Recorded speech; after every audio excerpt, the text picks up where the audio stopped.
Tell me a little bit about yourself. Well, my name is Hilda Garza.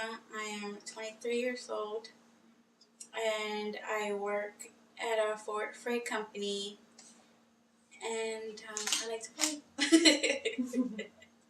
What do you know about the bridge? The bridge? The bridge over troubled waters. It helps abused women, and it gives them a home if they don't have one, and it helps them emotionally and to get stable love. Okay. And why does that hold such a special place in your heart? It helps me help them because I've been abused, not physically, but more emotionally by my parents when I was younger.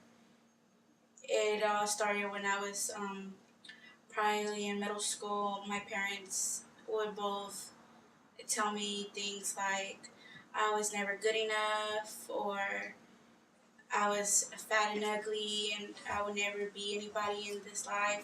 So it kind of hurt because it's coming from some people that are supposed to love you so much and are telling you so much hurtful stuff. And if women now are getting hurt and getting hit by people that supposed to love you, it kind of it's hurtful. It's very hurtful, and that's why I am so close to them and appreciate for the bridge for doing that for the women, because some people just don't have nowhere to go, and that's just a place for them to go and be able to get help and have someone there to hear them out. I know women in that situation where it's their partners, where some people say, why don't you just leave? But in your case, since it was your parents, what would you tell people in that case where you couldn't leave? It was very hurtful, and there was times where I wanted to run away. I would hear them say stuff, and not only did I have problems with them telling me things, but my dad being abusive to my mother, and it just got to a point where I had enough, and I just ran away from home. Okay, and how did your parents react to that? My mom was very upset when I ran away from home, but she followed me with my brothers and my sister. She tagged along. When you say your dad abused your mom, how exactly did he abuse her? He would tell her as the same as he would tell me. He would be abusive by telling her she's not good enough, she's fat, that he just had so much hatred towards her. But I guess she can't do nothing about it. Well, she can, but she doesn't, because she loves him so much. But I got to a point where I couldn't take it anymore, and I just moved out the house. And she's still there. Things are better. His attitude has improved a lot. Way, way, way better than what I used to see when I was living there. So I'm very happy that the situations there are better. Are you close with your dad now? No, I'm not close to my dad at all. We have the same attitude. We fight. We fight a lot because we have the same attitude, and we go head on all the time. So when I go over there, we kind of argue for little things, and it's because we have the same attitude. But, recently I tried to,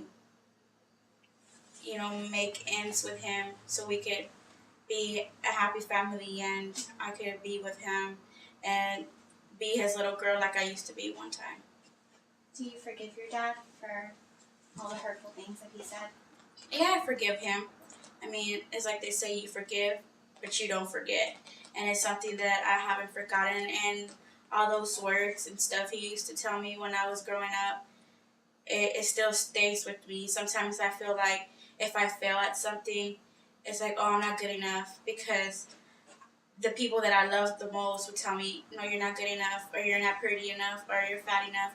And it's something that still sticks with me, that it's like self-esteem because of what I went through. And sometimes people tell me, don't think that way or don't be like that, but it's kind of hard when all you knew when you were growing up is nothing but negative. I'm a very negative person, and I've tried to change, and I have been, because I grew up with negative, and I don't want to be a negative person. If you had a little girl and she was dating a guy just like your dad, how would you break the cycle? It's gonna be a tough one, because if she loves him, it's like no matter what you tell a person that's so in love and blind by love, is never gonna listen to what they might listen. She might listen to me, but she might do it behind my back. I might be able to move her away from him, or move her out of the area, or change schools, or whatever the case might be. But she will find a way back to him. If she truly loves him, she'll find a way back to him. And I know for experience myself. Okay. I had a boyfriend that I was so in love with, and he hit me. He used to hit me, and people were like, "No, you know, if someone loves you, they don't do that. You know, they don't hurt you, they don't hit you, they don't do that stuff." But it was so hard because I was so in love with him, and I kept going back to the same thing, But finally, after 2 long years, I realized that I deserve better, and that I am better than that, and that I don't need to be with someone that is abusive emotionally and physically to me.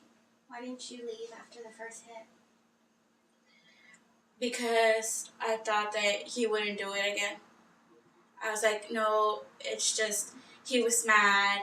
We were both mad. You know, he won't do it again. If he loves me, he won't do it again. And it happened again.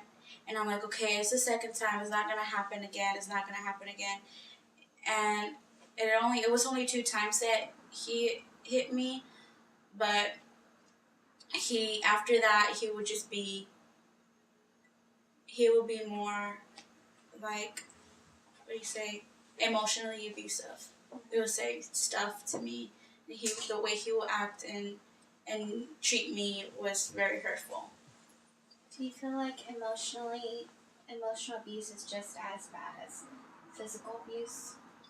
Yes, I do think that emotional abuse is as bad as physical, because people hit you and they leave you bruises and they go away. But words, they stick with you forever. It's like if they tell you, oh, you're not good enough, it's something that will stick with someone forever. Some people handle it different. Some people were like, what do you say to people that say it's her choice to be in that situation? it's her choice Mm-hmm. to be in that situation.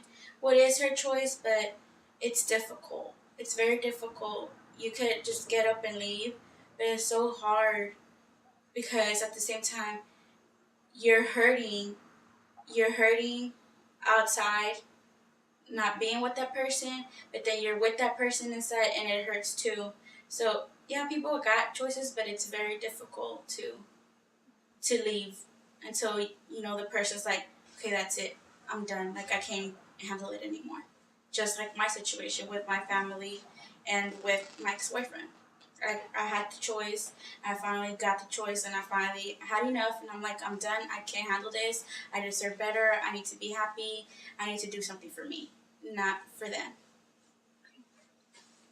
If you can look into that camera, and for every guy that has ever been just like your dad, if you can say whatever you wanted to say on your heart, what would you say? I would say, for fathers, men, all kinds of men, boys, everything, don't do things that you wouldn't want for people to do to you. Don't say hurtful things. Don't hit anyone, because if you hit a woman, it doesn't make you a man. Doesn't make you a man. And words that you do say are forever with that one person. You might not know it, you might live your life, but 10 years from now, a person or a girl or a woman is still thinking about the words you said and the hurt that you put her through. So don't do it.